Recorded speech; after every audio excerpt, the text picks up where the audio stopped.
Hello everybody, what is up? It is Rogue Goddess. Today we're going to be discussing the entity. I have to pull up my notes so far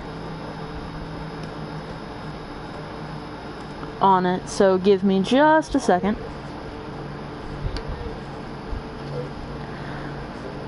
Been looking forward to this video all week. Hello Danny. I'm also here with Popo Monk, my sister. Oh, they can't hear you? Cool. Thanks for making me feel stupid.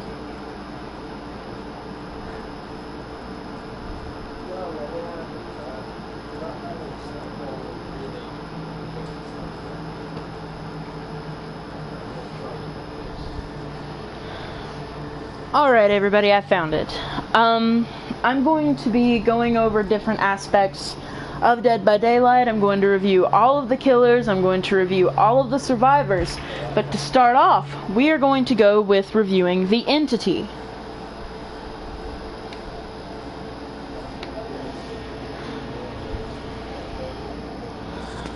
And because I own the PlayStation 4 version of Dead by Daylight, I'm going to be ignoring any additional content that might be there, such as extra survivors, different cosmetics that you might be able to find on the PC or on the Xbox.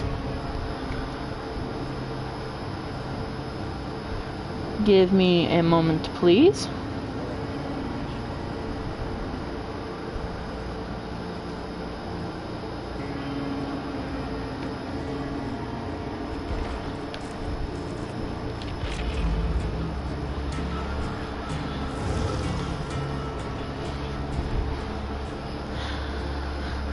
Now then, for those of you who do not know,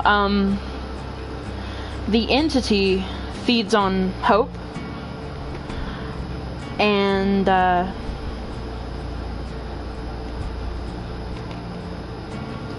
the way that it does this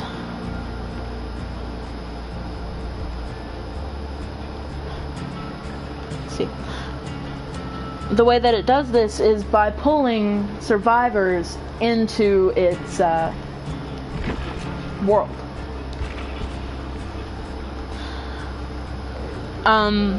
Also, on the official wiki page for Dead by Daylight, it says that whenever the survivor is completely out of hope, that there is nothing more that they can do for them as a survivor.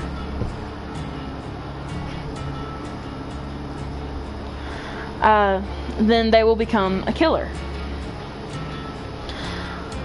So I'm really interested to see who the first survivor is that's going to transfer over to the killer side. And I'm really curious as to what actually happens whenever the entity eats you. I mean, I would stipulate that it just drops you back at the campfire after it has consumed you, because you see that you're being lifted back up.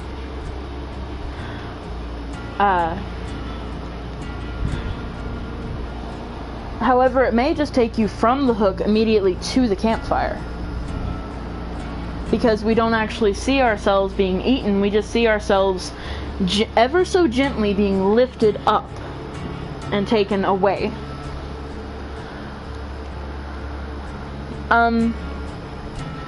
As far as what the entity actually is, I actually think that the entity is an eldritch abomination. I believe this because it's very similar to Stephen King's It. For those of you who are not familiar with Stephen King's It, basically, I'll give you a quick review of it. A group of kids in a small town are harassed by an alien spider thing, which is later revealed to be an eldritch abomination, from another world, who kills a bunch of children. And the alien only comes out once every 27 years to feed, which is different from the entity I know. but it likes to scare the children before it actually eats them. It itself actually states that the fear makes the meat saltier and more tasty to eat. This is similar because they both require emotion in order to feed. They also have powers of fearsome magnitude. I mean, the entity has taken people out of the real world, created these mock places that look similar to homes, and have empowered these killers who should be dead by now. I mean, if you think about it, I'm not entirely sure when the hag, because I haven't researched her yet, but I'm not entirely sure when the hag actually became a cannibal. But, you know, from her choice of outfit, it looks like it was pretty soon. Or rather, it was pretty early on.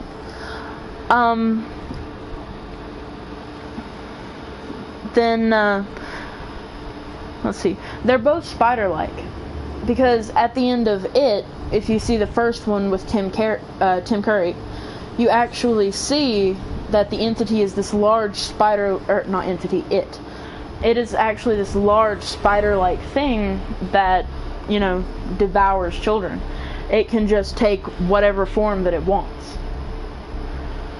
And the entity, you know, it's often joked with that it is a spider.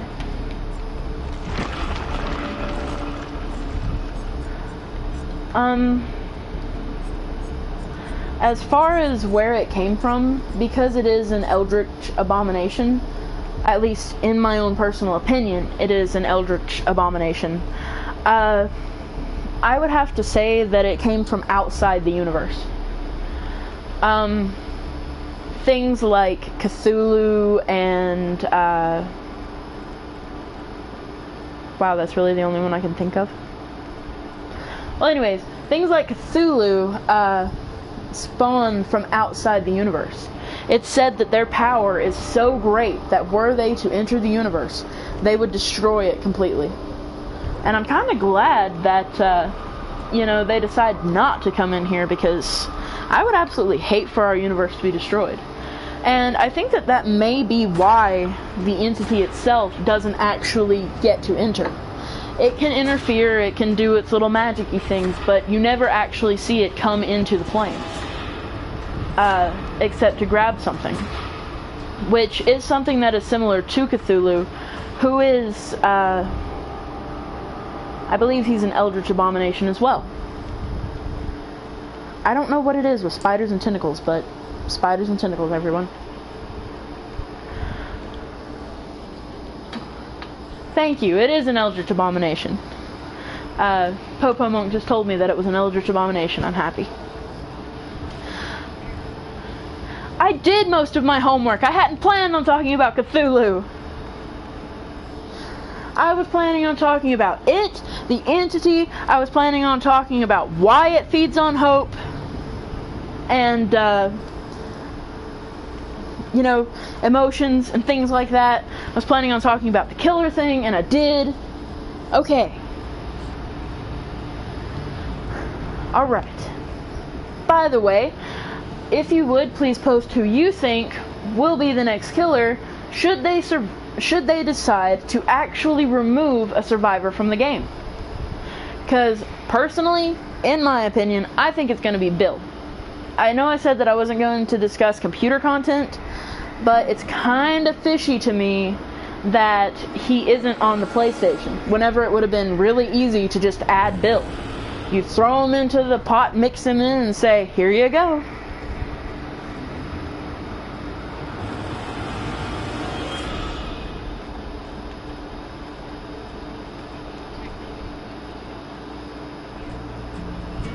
Oh, okay, so can they hear you now? Okay, well, Popo Monk just informed me that apparently he's not canon, so he's just PC exclusive. But, yeah. Either way, I still think that it's going to be Bill, simply because, you know, well, now I have no ground to base that on. Damn it.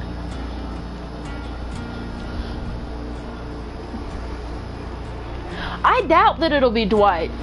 Okay? I highly doubt that it will be Dwight, and here is why. Dwight's entire life, he has grown up being an outcast. Okay?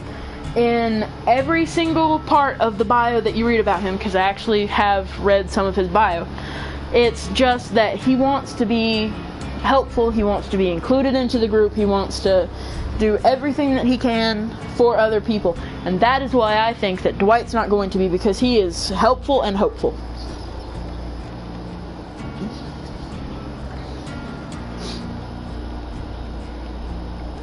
He may have been there the longest, but that doesn't change his personality. Turn your mic on so that they can hear what you're saying, because it looks like I'm having a one-sided conversation, and that's not good.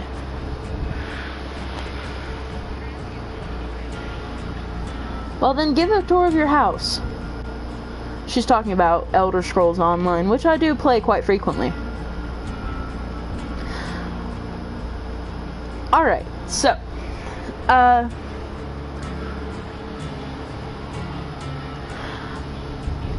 moving on to stipulations, I have actually heard that the entity wants survivors to survive simply because there's more hope to feed on, but I don't think that that would be the case, given that I believe that the entity grabs you from the hook and places you back at the campfire to get you ready to go again. Also, I wonder what those people do at the campfire. Like, they just sit there and look into it, waiting for a killer to pop up? I digress. We're here to talk about the entity, not what the survivors do in their off time. Okay. So, the entity starts to claim these things that players might want. And yes, I realize my Meg is level 50, but that's how I run her, simply because it's how I do. So you see, the entity starts claiming things. So I think it's going to go for my med kit that I wanted. But the entity starts claiming things and, you know, making you have to be a bit smarter about your choices. However, this also doesn't make sense to me, because the entity wants the killer to thrive. They want the killer to, you know, beat the crap out of the survivors and feed it and take care of it. And yet it'll start claiming things in the blood web for the killers as well. I never noticed that, but that's really freaking creepy, that the killer is standing there in what appears to be entity fog. I never noticed that.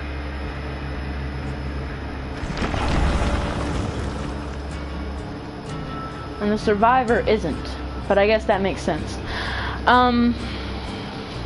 Let's see. Okay, let's see. I believe that it feeds off of hope, simply because there's a lot of it, and it's a very, very powerful emotion. I mean, if someone's hopeful, they can survive for quite a bit longer. I don't know what it is, but it's just something about the mentality of it. If you don't think that you're going to win a monkey at a fair, you know, in a claw machine, then you're probably not going to. And it's a self-fulfilling prophecy. And I think that a lot of the times, that's what the survivors are doing. Like, if they believe that they're going to escape, they will, but if they don't, they won't. You have to go into the game with a really good mental attitude. Otherwise, you're salty, you make bad decisions, and the entity eats you. And that's it. But yes, hope is a very powerful emotion. And I can only assume that the entity is rather physically weak, or, like I said, an eldritch abomination, which would explain why it can only get part of itself into, the world. However, I don't see why the entity... Well, no. Because the entity would create these games because if they feed off of hope and not the bodies of humans, then keeping the humans and everyone alive would be its number one priority. Or, well, as alive as it gets in the entity's realm. So that would explain why it doesn't just straight up eat everything that comes at it. And I think that it's really interesting that it plays these games. Just like it plays games. But anyways, that's my thought on the entity, and I do apologize that the video started out a little flustered and that I had a few breaks in thought, simply because whenever you're writing this down, creating your own little script, you're sitting there and you're thinking about all these things that are happening, and it's not until you step back and start talking about it that you actually see the bigger picture of things. So I think that the next video that I do is going to be on the Trapper, and it will be coming out next Friday. I really look forward to it because the Trapper interests me. And he interests me because of what he did to his father. He left him in a basement to die. And I know that a lot of you are saying, or rather that I've heard a lot of stipulation that it was just how he was raised, or maybe he didn't like his father that much. But I really look forward to being able to provide you with answers to your questions. I'm gonna go ahead and end the video because it doesn't look like I have any questions. I had planned on having a Q&A at the end of this, but I suppose I'll ask you a question. Will you subscribe? Alright, thank you everyone. It was a blast.